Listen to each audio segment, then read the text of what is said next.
Peplaus interpersonal theory. It explains the phases of interpersonal process, roles in nursing situations, and methods of studying nursing as an interpersonal process.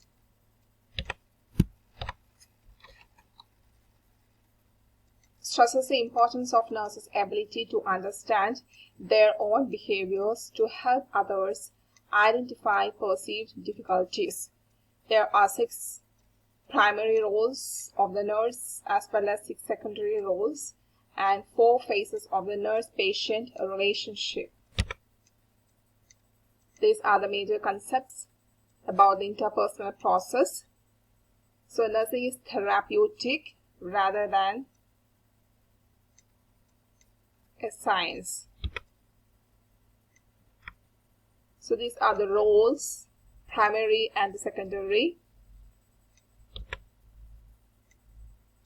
This slide explains each role in detail. Then the elements involved in nurse-patient relationship: contract, boundaries, confidentiality, therapeutic nurse behaviors. The 4 important phases of nurse-patient relationship are orientation, identification, exploitation, resolution.